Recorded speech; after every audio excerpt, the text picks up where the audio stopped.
Bom dia, mais um dia de estudo para homens e mulheres. Nós começamos a semana passada, a semana toda, né? Todo mundo aí comentando os estudos, mandando e-mail, contando suas histórias, seus testemunhos. Uma bênção. E hoje nós vamos dar início na semana falando sobre a noiva pagã de Sansão. Né? Não Dalila, que Dalila a gente vai falar sobre ela amanhã, mas hoje nós vamos falar sobre a noiva pagã de Sansão. Antes eu queria falar para você que eu e você, a gente ou é filho de alguém ou a gente tem filho. E quando nós somos filhos, né, nós crescemos, recebemos ensinamentos bons, recebemos ensinamentos maus, e quando a gente alcança a maturidade, que a gente vai entender o que nós vamos fazer com esse ensinamento. Os ensinamentos bons que nós recebemos, nós guardamos, e os ensinamentos maus nós tiramos da nossa vida e vamos acrescentando mais coisas que Deus vai nos dando. E as nossas decisões, elas não têm mais interferência dos nossos pais, porque depois que nós crescemos, pode dizer que a gente é dono do próprio nariz. Então, é sobre isso que nós vamos falar sobre hoje. Que quando a gente cresce, as nossas decisões são nossas responsabilidades.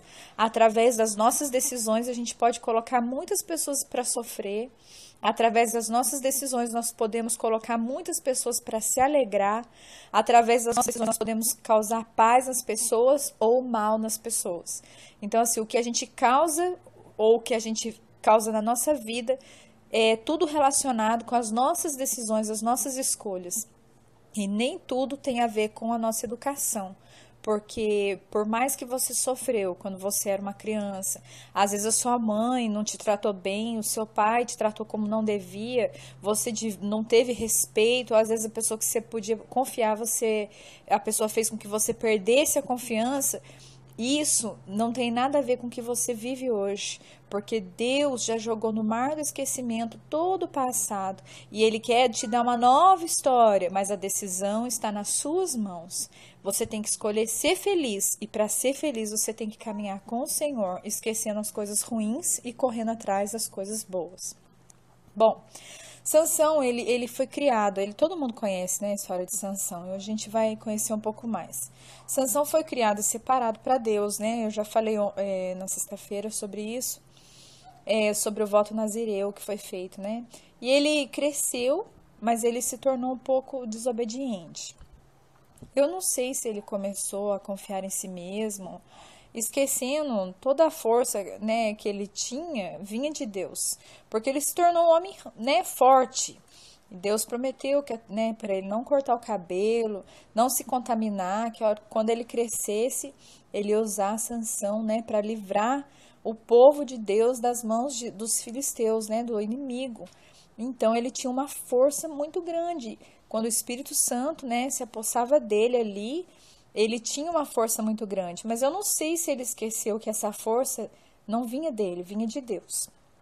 E, com o passar do tempo, ele conheceu uma mulher lá de Timna, é uma cidade, né? E ela era da terra do inimigo, da terra dos filisteus. E ele falou para os pais dele que ele queria ir lá e casar com ela. Mas os pais pediram, aconselharam ele, filho, escolha uma de nossas mulheres da nossa terra. E ele disse, não, é esta que me agrado. Então, assim, fez uma birra ali, por quê? Porque os pais aconselharam ele. Por quê? Porque ele já era um moço separado. Ele não podia ali arranjar um casamento com uma pessoa que não era da mesma, vamos dizer assim, para você entender, da mesma religião que ele, do mesmo, né, buscando a Deus. Essa moça não buscava a Deus, né? Então ali ia ter um jugo desigual, ia ter uma coisa ali que não agradava ao Senhor. E a ordem que ele tinha era chamado de voto nazireu, que ele não podia tomar bebida, não podia comer nada imundo e também na época não se podia casar com mulheres estrangeiras, né? Mas aí o primeiro erro começou, né? Sansão colocou os pais em uma situação difícil, porque os pais sabiam do que era o certo para ele, mas ele já era crescido e ele não queria mais os conselhos dos seus pais, então ele era responsável pelas escolhas. né? Na sociedade hebraica, na época, o pai que escolhia, né, a esposa para o filho. Mas Sansão fazia o que ele queria. Deus vira tudo e mesmo no final, Deus usa esse homem tão falho para livrar os israelitas da opressão. Sansão matou um leão, porque na Bíblia diz que a força veio do Espírito do Senhor. Mas depois de uns dias que ele passou pelo leão, já estava morto, tirou dali um favo de mel do leão morto e comeu, e depois ainda deu para o pai e para a mãe dele, que não sabia de onde que veio aquele mel, deu para eles se alimentarem daquele mel. Não se importou da ordem que ele não podia, né, se contaminar com nada imundo, né? Bem, ele pediu a Tinita lá, a moça, né, de Tina, em casamento, e durante a festa ele lançou um enigma para os homens. Até esse enigma tem a ver com essa dele ter matado esse leão e ter tirado o mel de dentro. E ele lançou esse enigma para os homens, né, que estavam lá convidados, né, e em troca ele pediu vestes finas, ou se eles matassem a charada, né, vamos dizer assim, ele daria vestes finas para eles, né. O problema com a mulher dele, né, o problema começou aí, né? Porque os homens, eles não conseguiam saber a charada, não conseguia responder o que Sansão tinha lançado de pergunta para eles, tipo uma charada. Daí eles ameaçaram a noiva dele para descobrir e contar para eles. Senão, eles iam matar toda a família dela, queimada. Aí a noiva de Sansão, né? Ela contou, lógico, porque ela foi ameaçada, né? Então, o que aconteceu? Errou, né? Por quê? Porque daí ele ficou irado, porque ele, como que imagina que alguém ia descobrir um negócio tão difícil, mas também foi por, né? Aqui não fala que ele ficou sabendo que foi ela, não. Mas imagina que situação, né? A noiva de Sansão e Sansão, eles erraram muito em assumir um casamento com base na paixão inicial e numa atração física. Porque nenhum dos dois colocou de lado o egoísmo, né, a ponto de considerar o que seria melhor um para o outro. Tanto ela em revelar o segredo dele e ele também casar com uma mulher estrangeira, né? Ele era separado para Deus. Ele tinha um grande propósito, ele sabia do propósito dele. E ela era de uma terra estrangeira, né? Uma terra de inimigos. E ele nem quis saber se ela era do mesmo compromisso espiritual que ele. Né? No livro de Amós, lá 3:3, diz assim: andarão dois juntos se não houver entre eles acordo? Olha que versículo maravilhoso. Para quem ainda vai casar, é bom se pensar nisso, hein? Para terminar, Sansão nem conseguiu se deitar com a esposa porque o pai dela não deixou. Sansão ficou com a irmã mais nova dela e depois ficou com raiva, colocou fogo na cauda de 300 raposas e lançou fogo, pegou as raposas e lançou lá aonde o povo morava para queimar tudo, né? Mas depois eles souberam que foi Sansão que fez toda aquela tragédia e vou ler no finalzinho para vocês aqui. Juízes 15:6, né? Mesmo Sansão, né, sendo um homem separado por Deus, infelizmente ele caiu, né, na raiva, ele fez tudo que não podia, tudo que Deus não queria, tudo por conta de paixão, né? Tudo por conta dos olhos, né?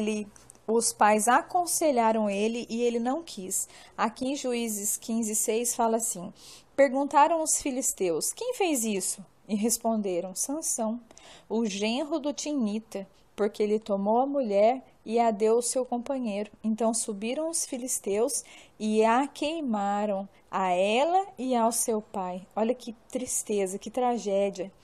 O que aconteceu? Eles ficaram sabendo que foi Sansão, né, que tinha feito isso, e Sansão fez isso por quê? Porque o pai dessa moça, na hora do casamento, não deixou ela casar com ele, entregou a filha mais nova, e pegou a noiva de Sansão e deu ainda para um companheiro de Sansão para casar com ela. Então ele ficou muito irado.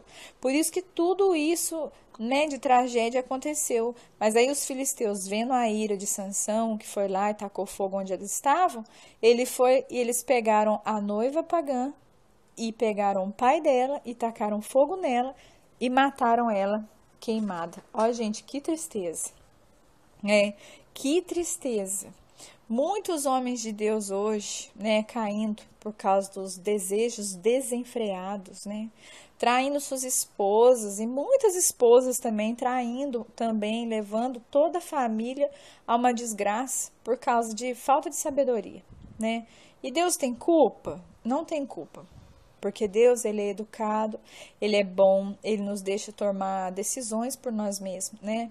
Na palavra de Deus diz assim que nós somos tentados pela nossa própria concupiscência. Quer dizer, tudo aquilo que está em pecado em nós, aquilo que nos atrai, a gente peca.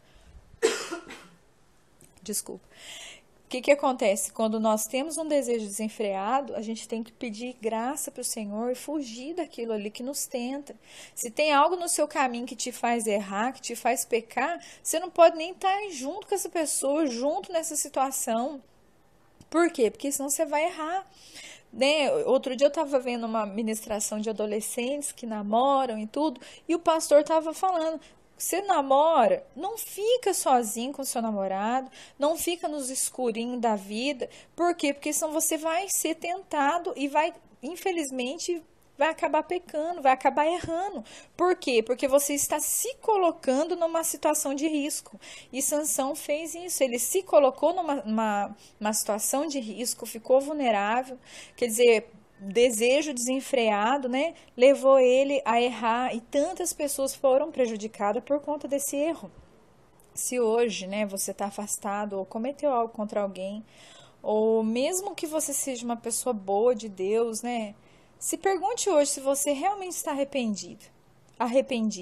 Se você está passando uma situação de tentação na sua vida, se você está passando uma coisa assim que você sabe que você não pode fazer, no fundo você sabe que você não pode fazer, mas aquilo está dominando você, pensa a Deus hoje para te ajudar a controlar os seus desejos, a sua carne, para te dar estratégia para você fugir. Se a tentação mora na rua tal, você vai pela rua tal. Se a tentação está em comprar um sapato, não vá, não sai de casa, não vá na loja. Se a tentação é um rapaz, é uma mulher, é uma pessoa casada, ou você é uma pessoa casada, fuja, corra, não veja, fica longe, porque senão você vai se colocar numa situação difícil, né?